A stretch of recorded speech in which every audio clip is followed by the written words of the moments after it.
Okay, I think we'll start and people will join as I speak.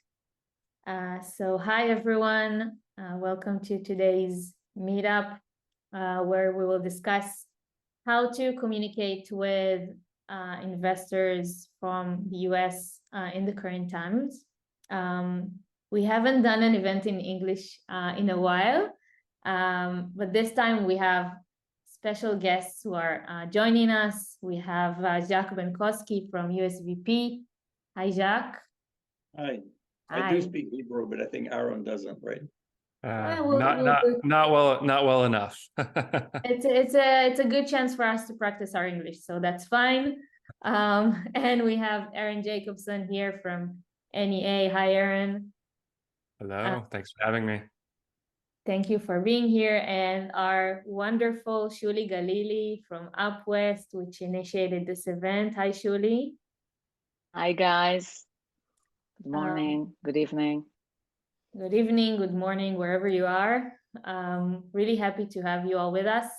I'll start with saying that in case we have an alarm, this is like my new speech every time we have a meetup. In case we have an alarm, we'll stop the session for a few minutes. Everyone will go to a safe space, and then we'll come back and we'll continue as usual. Let's hope we won't have any surprises, but I have to say it.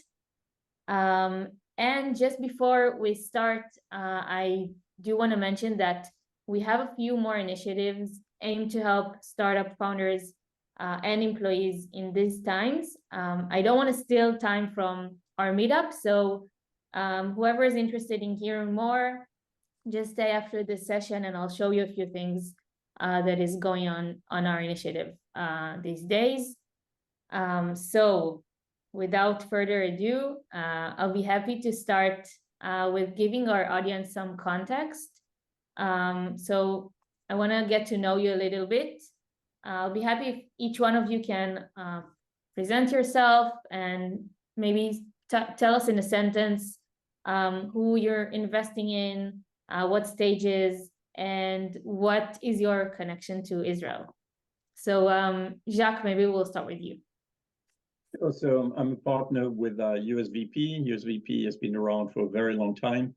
We're investing currently from Fund 13, and we have forever had an Israeli strategy, starting with granddaddies like Checkpoint and CompuGen and Mellanox, and we've continued to invest in every fund. We are currently investors in Keto Networks, in Percepto, in Zero Networks, in Epsilon sold, SecuriThings, Hunters, and a few others.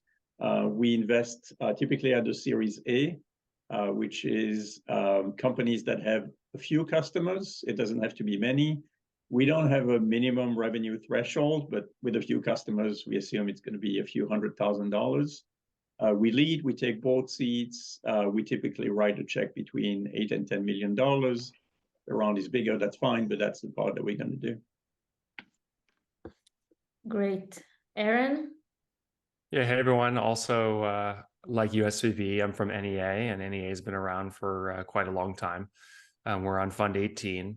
We're a little different in that we're a global multi-stage firm. So we invest all the way from seed all the way to late stage, even pre-IPO. And, we invest in a pretty wide variety of sectors, everything from technology to healthcare. We are based in the US, but we have an office in London, but we are investing globally. So I myself have been investing in Europe as well as Israel, been going there personally for about 10 years. I'm also married to an American Israeli. And the firm is quite deep within, cybersecurity, within infrastructure software. That is my particular area of focus. But we also have backed, fintech, healthcare, consumer, SaaS founders. Within Israel, we have funded numerous founders within Israel, as well as the broader Israeli community. Funded companies like Forder, House, Coursera, Elusive Networks. Actually working on closing a later stage investment in a really amazing infrastructure company right now out of Israel. Looking at another one this week. So we are quite active and big believers in Israeli founders. Amazing. And שולי? Hi, everyone. I'm שולי. I'm founding partner at UpWest. We are a pre-seed and seed fund, which means that we are typically first check in a company. We're super early investors. Since 2012, we've been investing in over 100 startups, most of them out of Israel. We're based in Silicon Valley and are a US fund, but we have a team on the ground in Tel Aviv, and we work very closely with the ecosystem and have invested in many known Israeli companies. We were first check in companies like Sentinel One, Honeybook, Stamply, and many others. Most of our focus is kind of on a general technology stack. We invest a lot in B2B startups and enterprise, but also have done deals in agtech, healthcare, SaaS, fintech. So we look at everything basically, and very excited to be active for many years in the ecosystem. We're currently on Fund 4, so we've been around for a while, and our focus is primarily on founders who look to immediately go to the US market, validate, grow, and scale their business outside of Israel, leaving obviously engineering team in Tel Aviv. So we help with a lot of go-to-market motions out here in the US. I want to, just personally thank Daria and the team at Startups for Startups for pulling this together. This, we had many conversations over the last few weeks about the situation and seeing that, we're here in the US, hearing a lot of the questions and concerns and uncertainties coming out of teams in Israel. We felt that this would be a really worthwhile time to spend with all of you. And thank you, Startup for Startups, for organizing. It's our pleasure, and I definitely agree. Like I'm sure many of the people here in the audience can relate, but now we're facing a new challenge, something that probably most of us haven't faced before, and it's like how to handle the current situation and to raise money at the same time, or even to communicate with our current investors. So a lot of people, they raise money not just from Israel, but they're interested in communicating with foreign investors, and this is the goal of this session. Before I start asking questions, I will say that the goal is really to answer any question you have here in the audience. So if someone wants to ask something, please feel free, open your video and just ask. And if you feel uncomfortable, then just send me a private message in the chat. I will ask for you.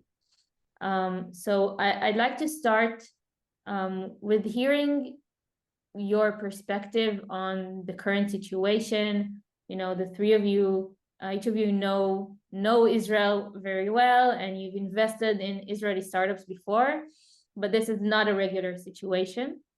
So I'd like to hear your take on the current situation, and how do you see like the Israeli startup ecosystem, and if anything changed from your end. So Jacques, maybe we'll start with you again.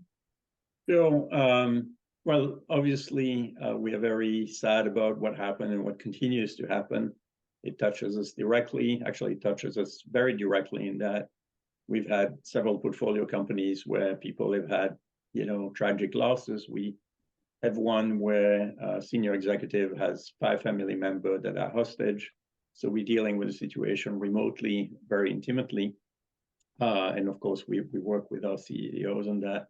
I think from an investment standpoint, people like us, Jacob, Aaron, and I, and שולי, and all that, I wouldn't say it's business as usual, but it's pretty darn close to that. The companies are operating mostly okay. Some of them are dealing with people called in reserve and all that, but if you want, it almost looks like we're back in COVID times with people working remotely and dealing with kids at home and stuff like that. Obviously very different mentally, but from a setup. And so, companies are performing almost to plan, a little slower perhaps. A lot of people were distracted at the beginning, but that's getting better. A lot of people were in reserve are coming back as well, especially those that were intelligence units. There was a big call up and then people are coming back. As far as investing, look, we've invested in Israel no matter what. We've invested during the Intifada, we invested during the Lebanon operations, we invested in this and that. And unless this was to become sort of an international conflict with the US and Iran and all that, which we all hope will never happen, I think it's the same for us. And Israeli entrepreneurs have innovated during those times, and our companies have performed. We in diligence, like Aaron mentioned, we in diligence to look at current Israeli companies, and nobody at USVP or in our LP base would say, don't do an Israeli investment or wait or whatever, just business as usual from that standpoint. Aaron, I'd love to hear your take, and maybe also if you have anything to add about, the general sentiment about Israeli startups, like if you hear other VCs talking, what are people saying right now? Yeah, well, I think, the Israeli community is quite, broadly ingrained within Silicon Valley. And so it's really personally affected, myself, a lot of other investors I know. We work with a lot of Israeli founders. So it's quite sad, and emotionally, it's probably and psychologically, it's probably one of the hardest times ever for Israel. And so folks are definitely feeling that. But on the flip side, everyone is quite optimistic and very confident in, the Israeli spirit, and that, founders are going to pull through this. Israel has a long history of crises and coming out, better and stronger on the other side. And so I think the optimism here in the US is quite strong. I think you saw I had multiple friends who were investors that actually went to DC to go march yesterday. And so I think folks are quite optimistic. And for better or worse, the 2020s have been defined by crises, right? We had COVID, then we had the SVB banking crisis. This is a much more terrible, horrible event. But at the end of the day, with any crises, it's all about doing crisis management and also keeping a steady hand. And NEA and most of the venture ecosystem, we've been investing for a long while, and continues to be business as usual. Looking at deals, sourcing companies, supporting our founders, working more closely with our founders than ever, because you have to think about runway and impact on potentially some of the employees getting called up. But we very much are continuing to look at companies and excited to find more founders to invest in. I think maybe maybe Aaron and שולי, you'll agree with me or not. I think the firms that used to do one-off in Israel, like they don't do Israeli investment as their strategy, they did one here and there, they're probably not feeling like us, right? They're like, oh, I've done one deal in Israel, been there a couple of times.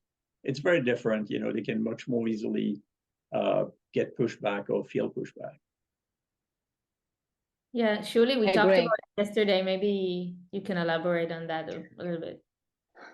Yeah, I think that you can hear, and I had the pleasure of working with both Aaron and Jacques for many years. I think, over a decade, and always run into them in Israel. So the only thing that is different is that the three of us would be in Israel probably this past month, and we're here.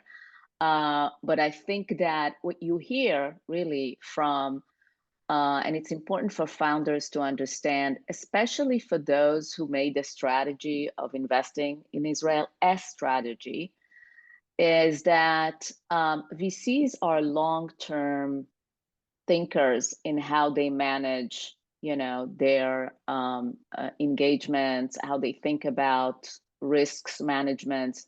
The reason a lot of US VCs made a strategy of investing in Israel, and I had the pleasure of working with so many of them who never done it before, and in 2004 decided this is a strategy for us, is that there are a few ingredients that made them decide that, and that is the incredible talent and ecosystem in Israel, the opportunity to back really top-notch entrepreneurs who are ready to go and build global companies. And this hasn't changed for them. So there's no reason why this would change now. The thinking primarily is short-term versus long-term, managing the crisis. Really, what's happening short-term? How do we really work with our founders or initial, thinking about our team and doing deals in Israel short-term? And how do we think about helping our founders in the long-term, whether this is going to be a prolonged crisis? And so this is really how a lot of us are thinking. Same with Aaron and Jacques. I've seen incredible support from the wider venture community that we've been engaged with in the last, 2 decades here. Those who've never done deals with Israel or never went there will probably stay on the sidelines in times like this, and it will be much harder to kind of, bring a deal to them. But those of us who've been engaged, for many years have a lot of portfolio there and understand kind of the character of the place and the people. Probably will stick to, doing the same thing basically right now. It sounds like when I hear all three of you saying these things, it sounds so good. Like I get all optimistic. But then I see the posts in our community, founders saying that their fundraising process is stopped and they are having struggles to communicate with their current investors. Maybe we'll ask our audience, even you can you can use an icon to vote, or like just to raise your hand. Who here feels like their fundraising process has gone harder or even slowed down because since the war has begun? Okay, yeah, we already see a lot of hands and also people like adding emojis.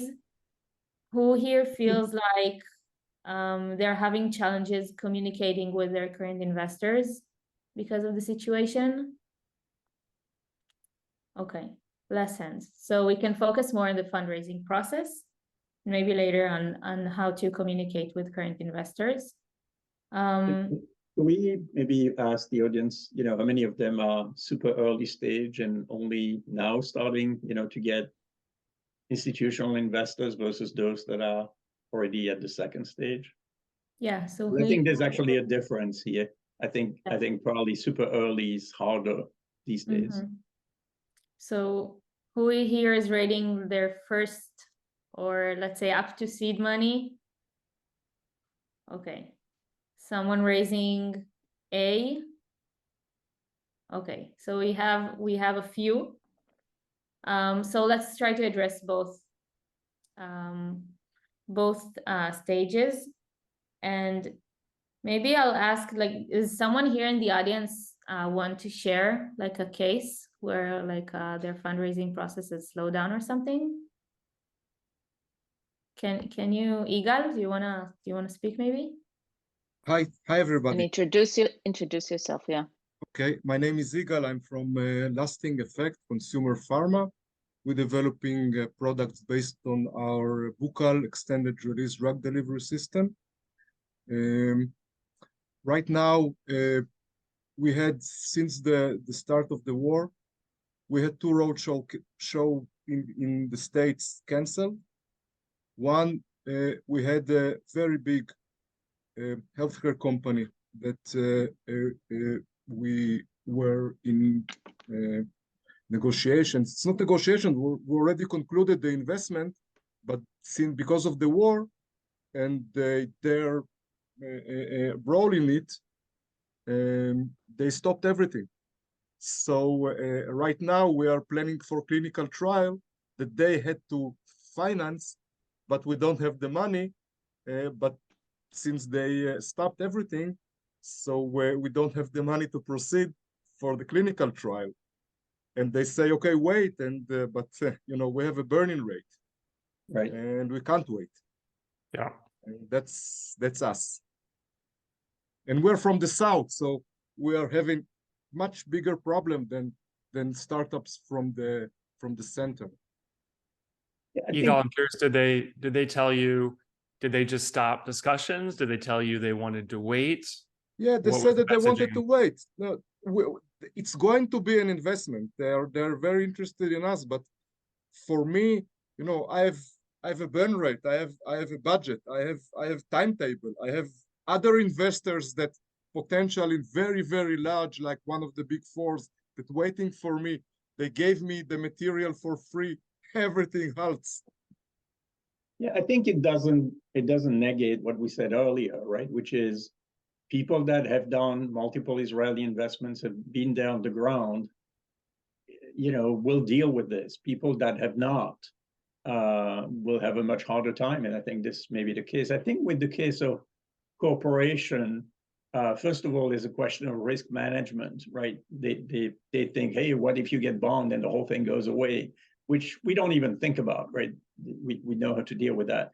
And then I think, you know, we shouldn't underestimate the amount of, you know, willingness of people to be publicly associated with an Israeli company, and you know, just dealing with a PR. We obviously don't care, but if it's a large corporation, they may go, hey, let's see how this thing ends, so that we don't make the mistake. But that, yeah, I think I'm sorry for your experience, but I don't think it negates what we said earlier. What you said, it's what Aaron said. It's true. It's a couple of months. We will live through it, and we will be much smarter and stronger. Yeah, But unfortunately, the bigger the company, the more lawyers they have. And you know, when lawyers look at, you know, events like this, they say, you know, it's an act of war.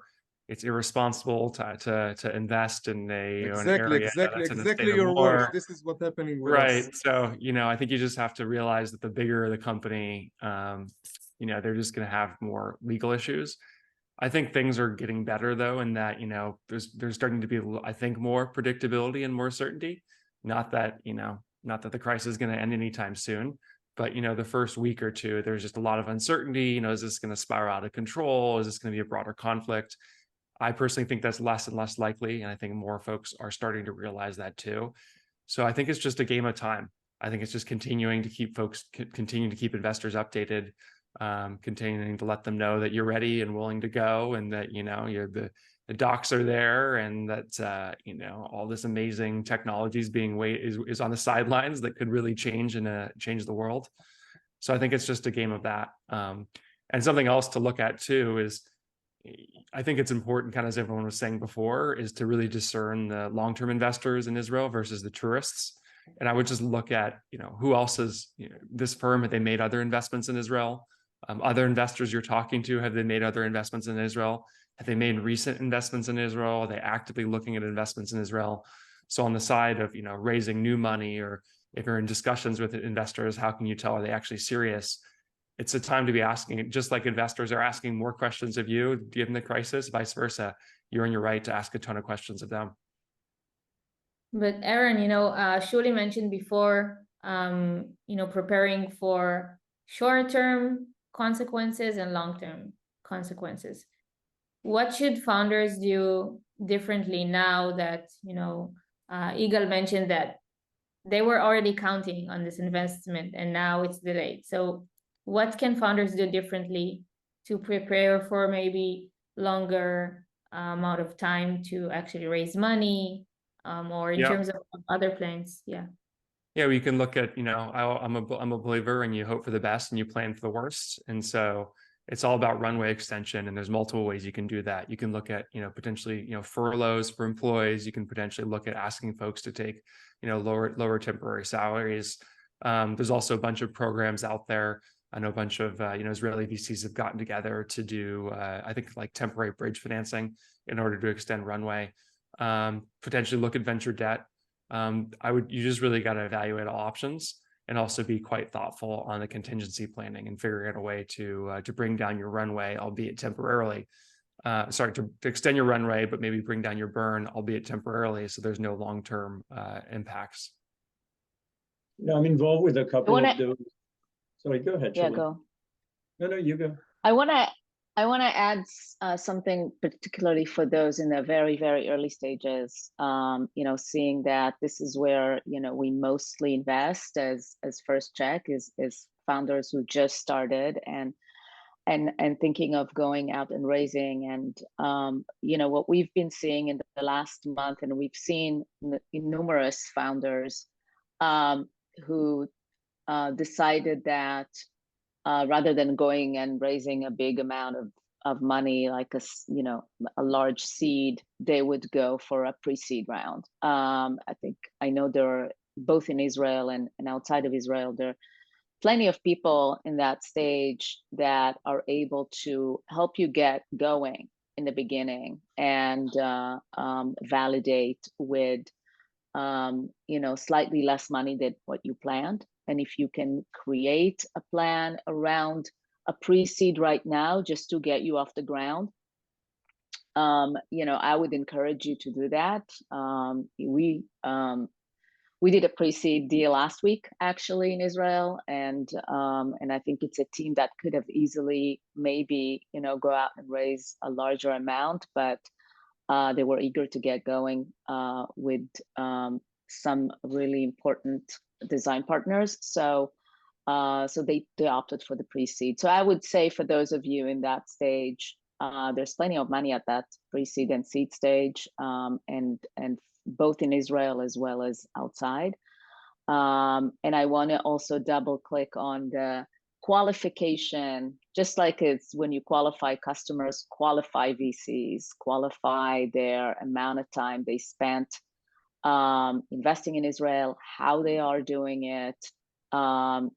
Is this really someone who is well entrenched, have history of investing in the country? And there are plenty of VCs like that, both in the early stage as well as late stage. And it's really important to qualify before you go, so you don't waste your time in talking to the people who are basically right now not going to make any move. Also, I want to emphasize, because I've been in the US for so long working with Israel ecosystem, is that at no point should you at the boardroom discuss politics or go deep into explaining and doing any of that. And Aaron and Jacques, I wonder what you think about it, but I always tell founders, just definitely avoid, if you can, getting into any explanation or political argument. It's just pointless and kind of sidetracks from why you're there for. I think on that last point, I want to add to that. I've had discussions with my companies. Your company's LinkedIn page is for companies announcements. It's not for Israel pictures and Israel Hasbara or anything like that. It eventually backfires anyway. Somebody's going to post something and then somebody will say free Palestine, and whatever happens, people can do whatever they want in their private lives, but unfortunately LinkedIn, who used to be business only, people have started to post political stuff. Just make it a policy for your teams that they can do that on their personal accounts, they can do that on Facebook, they can do that on Instagram, not on the company's feed. Maybe Miguel, because before שולי talked, I wanted to tell him. So I'm involved with a couple of those initiatives of funds that are helping Israeli companies that are in exactly the situation you are, Igal.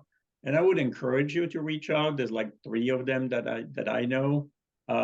They are currently struggling. I'm in contact with them almost daily. They're currently struggling with deciding which companies are worthy of those extension. And you are a perfect case. Like, you are successful, you were going to get money, like somebody had committed, and you just need to wait.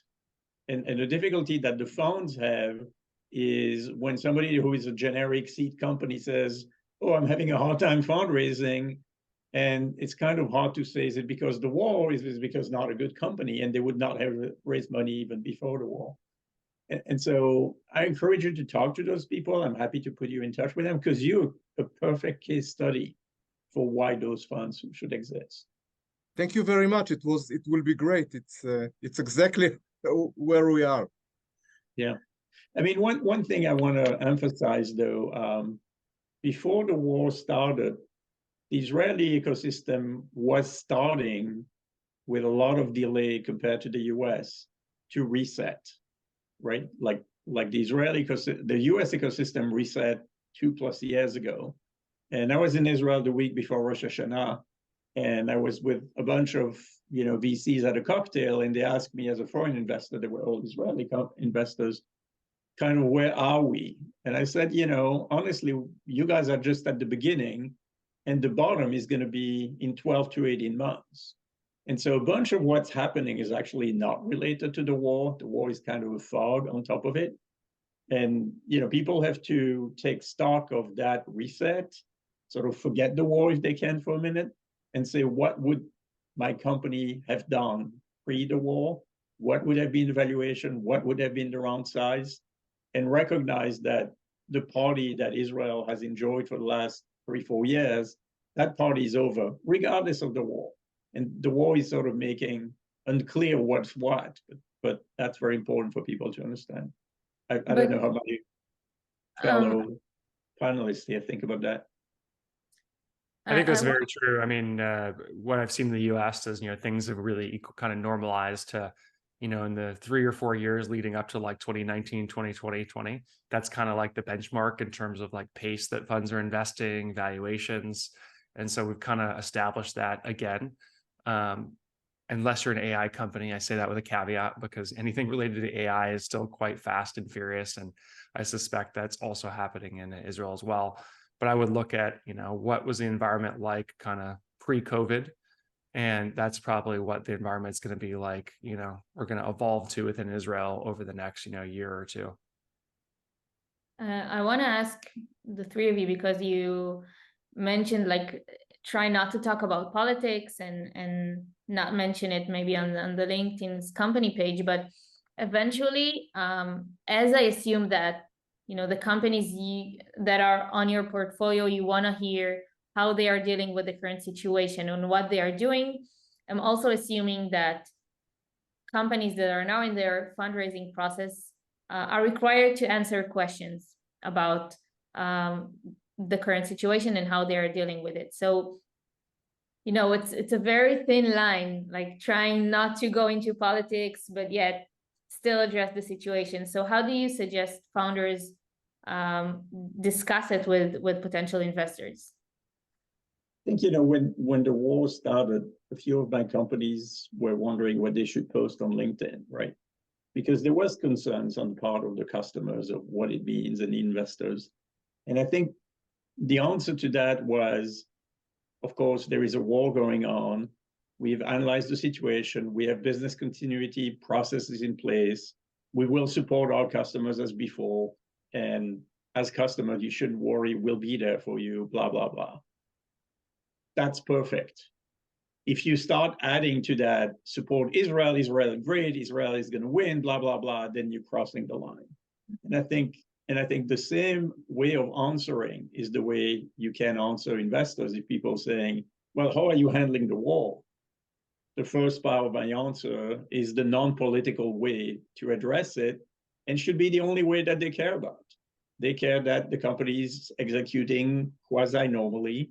It's able to start new POC. It's able to support existing customers. What happened last week, which I was surprised. Every one of my CEOs came to the US. They would have otherwise. Like I expect nobody would fly. Every one of them came to the US. And so the ability to show up as if nothing happened, but as if it was from a business standpoint, the same is also the way to message to your customers and to your investors that the company is executing. I'll add to that. I think that initially when the war broke, I think that what I've seen in our portfolio is that some people who were overly transparent and communicative, and I want to say that this is key for investors. this is two things that are super critical for investors is communication and transparency. And if you do it on a regular basis, is amazing. During crisis, you have to do it twice. You have to communicate, more frequently, and you have to be more transparent about the risks you are facing. Give an analysis of, how do you think, your runway will last? How you're dealing with talent being away in the war? Just provide as much analysis and as much transparency as you can to investors. We also, as investors, felt that we need to be overly communicative with our own portfolio. So in the last month, we've initiated a lot of calls to our teams in Israel, in engineering teams, CTOs who are there, because some of our CEOs are on this side of the world. But we felt that it's really important for them to know that we hear them, we are there for them, we're supporting them if they need anything, So it's really, really key to continue this, not to disappear or to kind of brush off the gravity of the situation. Just provide a very clear analysis of what it means for your company, your goals, your metrics, things that you anticipate you would achieve short-term and long-term. I see we have a question. Shachar? Yes. Hi, I'm Shachar from 8ID. We are helping any commercial kitchen to predict how much to produce and in which variety. Depends on the profile, the food preferences of the people that come to eat. We're creating the first database in the world of culinary IDs. And what had happened is that a bit before the war started, we shifted. So we started in the market of restaurants, and we understood that it's not, and we started Sandbox in Israel, and we understood it's not the right market, and we moved to food services. We already had and into hospitality, and we already had Sodesco Israel was supposed to start to be a design partner, another big food service. We had an agreement with the Israeli Hotel Association that wanted to market us to all the hotels, and now we go in, and we were supposed to be used in Food Tech IL and in the conference. So all of these were based off all the assumptions that we showed in our deck, we showed in our assumption that what will happen. And of course, everything stopped in Israel. So happily, we managed, so the head of innovation of Sodesco joined us, our advisory board. We just finished a talk with Compass that will want to try to use us, but still the baseline that you want to come to an investor and say, all right, I know my business model, I know exactly what, so we shifted so much. And I see that, first of all, it's really, I don't getting back, so way where I do approach investors in the States, not all the time. I'm feeling like I'm talking to avoid, you talked about communications, so it's some people communicate to others, like it's a silence. And it's the same when we're trying to do a market research. So there's a lot of things that I don't know if they're related to the situation that we're coming from Tel Aviv. We're trying to, so the question is how we should we try to postpone, or again, try to find some pre-seed. We aim for a seed, 4 million, to go to a pre-seed, try to find people that understand the situation and can understand what happened, because again, it's really delayed us. I don't know what to do. I think what you're going through, it reminds me a bit of what happened with, COVID, and, it's really unfortunate. It's just timing, right? If you are particularly focused on the travel and hospitality sector, I mean, we had multiple travel companies and their businesses went to, basically zero overnight. They were no longer earning revenue. All they were doing was just burning capital. And at least in, that situation, they were farther along. So they were able to go to existing investors and ask them for, a bridge and to work collaboratively with them to give them additional runway. It sounds like, because you're much early, you may not have existing investors who are willing to do that or can do that. But I do think that Shuli's advice of, looking for a pre-seed or a smaller amount, find new investors who are really long-term believers in the space and raise a little bit of money, less than you thought you needed, just to give you more time. Because with time, I think things will get better. And I Shuli, got a for how long follow-up. is the pre-seed? Just I'm asking, Shuli, if we're talking about pre-seed, how much of a runway you expect from a company to show? We're talking about 6 months. How much we know that pre-seed I mean, I think be right. I mean, I think it really depends on the space you're in and what you're hoping to accomplish. Sounds like, how long have you been on the road already as a company? as a year. We started in January. About a year. So, I mean, I think that, it's important that you have a runway that will allow you to operate within, kind of current team, current burn. And if you can reduce the burn, that will be even better. But be very realistic about the goals that you're trying to achieve with this amount of money, and very transparent about, what will this, small amount will enable you to do in the short term. I would say at least 12 months. Thank you. I received a follow-up question on that in the chat. Someone was asking about startups that just wanted to launch their fundraising process, but either pre-seed or seed, but haven't started yet. What should they do? Like, is it the right time? Should they wait? I would say it's the right time. I would say yes.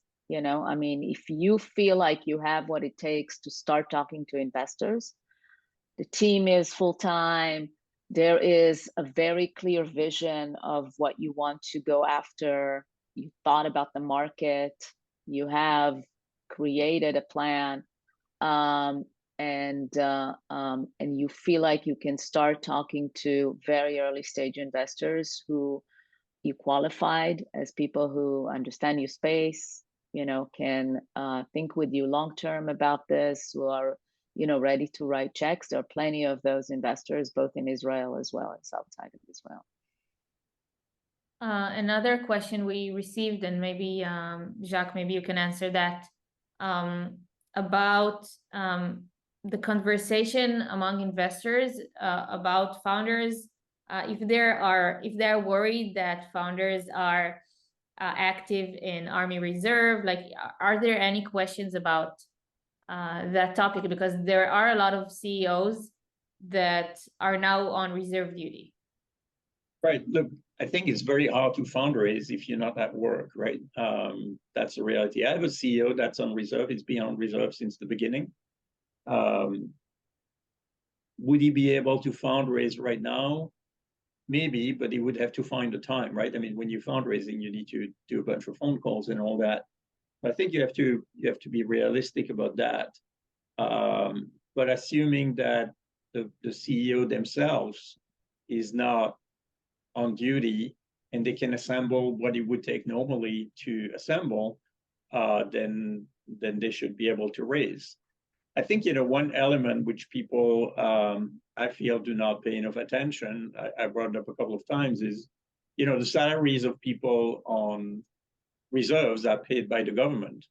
And so you don't have them, but you have a longer runway, right? And so I'm not saying one compensates for the other, but it's not zero either, right? And so, it's not like they're gone and you still have the same burn rate. They're gone and your burn rate went down a bunch, right? And so people need to think about that as well as a runway extension. Obviously, they're going to have a harder time reaching the KPIs, but, both come in balance. Yeah, I mean, one area we've been looking into for current investments, and this is probably matters less for seed and more for Series A and beyond, is, what does that next layer of management look like? If you as a founder, CEO get called up, who's going to be the interim CEO? if your head of sales, gets called up, if you're head of R&D, who's the second person? Having a good plan, and also, being comfortable with them spending time with investors, because I think investors are really double clicking and going much deeper on the team than they have before, to really get a sense of, who's the second in command, spend time with them. Are they going to be able to run the company for, 3 months, 6 months, So think about that. If you were not to be the CEO right now and have somebody as the designated CEO, who would they be? And maybe train them and prep them so that, if you end up in that situation, things can transition as smoothly as possible. Does anyone else want to maybe share a challenge or ask a question directly? I have a question actually for Aaron on your recent deal that you're working on. Seeing that NEA is pretty large organization, and you've been investing in Israel for a while. How are you? Does the process look the same within the fund right now? I mean, do you need to think about risks differently? Your communication with the partnership is differently. Is different. How do you really manage right now the situation? The process looks very much the same, right? No matter what's happening, we've got a standard course of due diligence. We have to be realistic and recognize that, it's a risk, but the truth is, and our LPs know this as well, it's always a risk whenever you're investing in the Middle East, right? This is just an inherent risk that you take. And it might look like more certain because we're investing in a time of war, but 3 months ago, 6 months ago, a year ago, 5 years ago, right? There's always just risk endemic to the region. And we know that, my partners know that, our LPs know that. Certainly during times like this, some of our LPs will ask questions and say, how many companies do you have in Israel? How are you supporting them? How are you, making sure they have what they need? How are you thinking about new investments in Israel? And we tell them exactly what I just told you. We're big believers that Israel is going to produce some huge companies. They already have. There's amazing founders, and we'll continue to conduct our standard course of business and due diligence. We'll definitely spend, I would say, a little bit more time in understanding that next layer of management, and also really want to dig into, the contingency plan and runway. And, we're asking more questions about how many folks are being called up in the reserves, and is that slowing down your product roadmap or your sales? So there's a little bit different. I would say that's slightly different, but that's just a few more questions, particularly regarding that. Everything else is really standard course of business when we think about, evaluating founders and making sure we have all our boxes checked before we invest. Okay. We have another question. Igal. What about our evaluation? How this situation will affect the investors' evaluation? Would they try to lower it because of it? How things are going in that front? Go for it, Jackson. I was going to say, having being in the late stages of an investment right now, having looked at others, I think valuations have come down, but it's not because of the war. It's just the kind of what we talked to earlier. It's just the standard correction that's happening, where things are being pressured and companies are raising money today at the same valuations they were raising a year ago, just like's happening, in the US, right?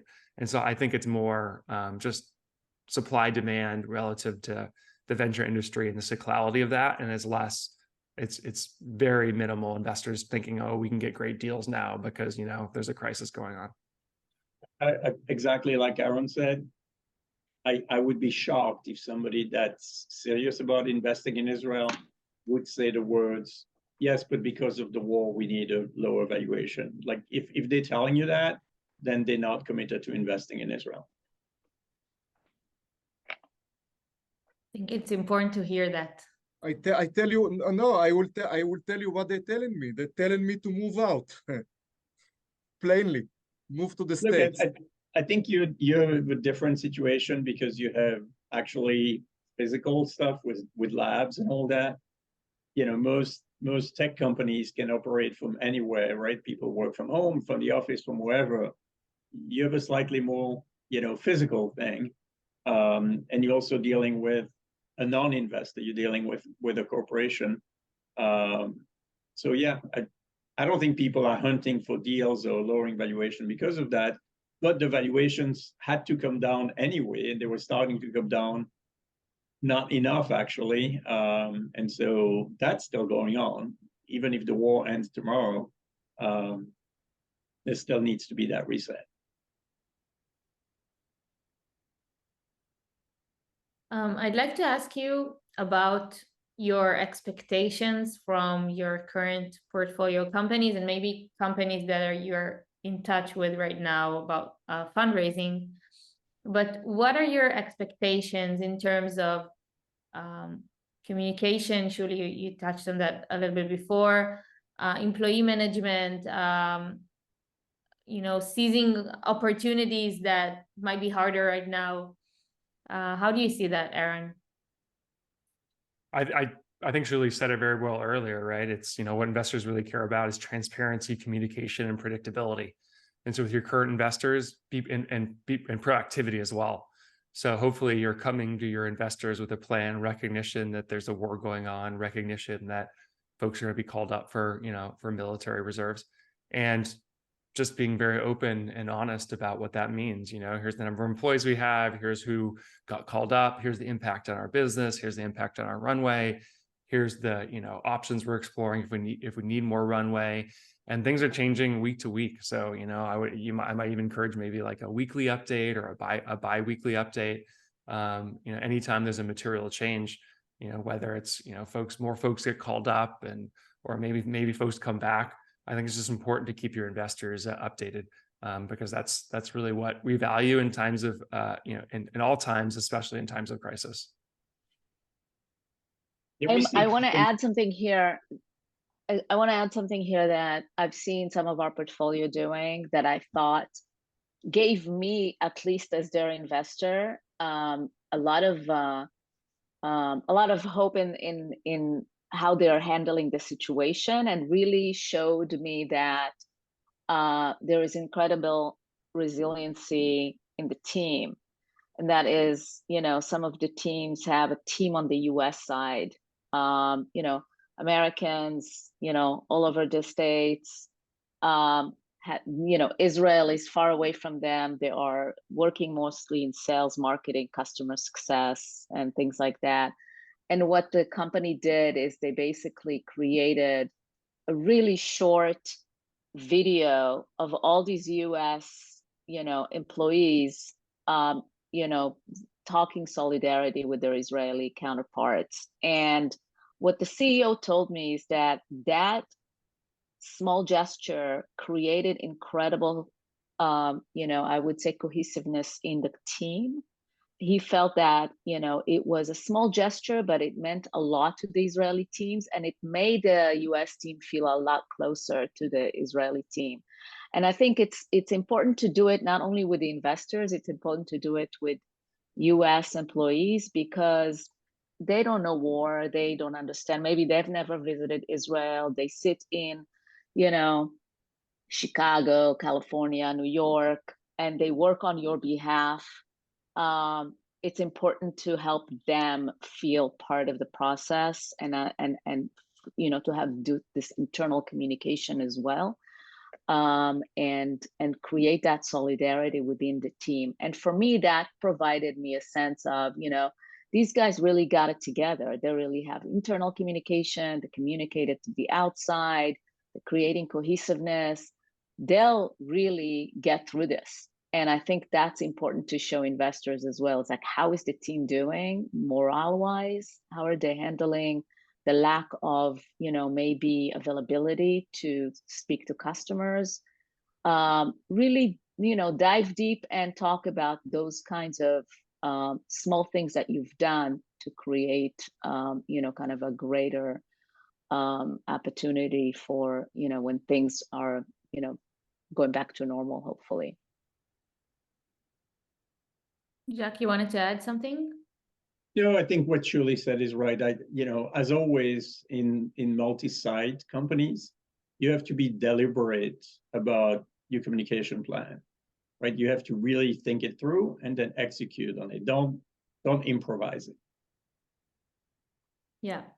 Maybe one or two last questions we received in the chat. The first one is, how open are US investors to having an Israeli-based parent company? Considering not just the war, but all the recent events that happened, in the recent year, we had a lot of questions about it in our community. So I'm interested in hearing what you're thinking. So, I think you go, Aaron. I went first last time, Jacques, all you. Okay. Look, it was always a better idea to have the top company be a US company for all kinds of reasons. The Israeli ecosystem doesn't understand that. But you have 90% of problems that you could have just go away by having a top co being US. And I think people overestimated how much the demonstrations of the first half of the year impacted that. It didn't. How much the war impacted that? It doesn't. It's still a better idea to do it that way, but neither event had a really major, any impact on us being willing to have an Israeli company. Aaron, you want to add anything? Yeah, I mean, we've invested in both, but it's far better to actually have the U.S. entity, just in terms of legal reasons, as well as just ability to close, due diligence, fees, and everything like that when you are raising a round. Also, I think what a lot of Israelis don't realize is it also opens up the opportunity to fundraise from a much larger pool of investors. There's just folks who just aren't sophisticated enough to know what it's like to invest in an Israeli entity. They don't really have the experience there. Some funds even have LPs that have restrictions, and that the LP puts restrictions that fund in the US can only invest in US entities. Not that they can't invest internationally, but they can only invest in US entities, which means, if you're going to do international, those companies have to be incorporated in the US as well. And so I think it's, it'll save many headaches down the road if you just have that US top company. Yeah, without going into details, it makes IP issues go away, it makes transfer pricing go away. And if you were to be acquired, by a US company, which is what's going to happen to 90% of Israeli companies, you just took 30% of the diligence and made it disappear. But yeah, not impacted by demonstration, not impacted by the war. Any other questions before we wrap up? Okay. So maybe we'll end with one takeaway you want the founders here in the audience, you want them to leave with today. שולי, maybe we'll start with you. I would leave with, Israelis are strong, resilient, and optimistic people. And this is really a little bit of a kind of dark day. We definitely are super connected to the news and what's happening. And every morning I wonder, what happened while I was, asleep here in California. And I can only imagine what it's like to be there on the ground, connecting to, so much of the heartache that is going on. But I do want to say that I've seen, the incredible strength of a lot of people in times like this. That's what inspires me, is really, seeing that, people are really pushing through, delivering products, talking to customers, being out there despite everything. Jacques? I think, we're supporting you. We've always supported you and will continue to support you. And if you open for business, we open for business. And Aaron, last but not least. Yeah, US investors, we recognize it's a very tragic and hard time for Israel. And at the same time, we're here to back founders. We're here to invest in founders and build generational companies. And if anything, this just shows the benefits of investing in Israeli founders, which is their resilience and their inability to say no, and their ability to persevere and make things happen in even really tough times. Yeah, I think I'm taking a few things from what the three of you are saying, but the main things are, first, for founders, look for investors who have already invested in Israel in the past. Will probably make the fundraising process not easier, but less hard in these times. And the second is communication, like communicate whatever you're going through, even if it's dealing with reserve duties or understaffed or whatever it is. Communicate and show how you are dealing with the situation, and be transparent about it to give confidence to the other side. So I want to thank you for taking the time and sharing your perspective. Thank you. Thank you. A lot, and hopefully to see you in better times in the future. Very good. Sure. Thank you all for That taking the too. time. Thank you, everyone. Thanks, Thank you very everyone. much. Thank you.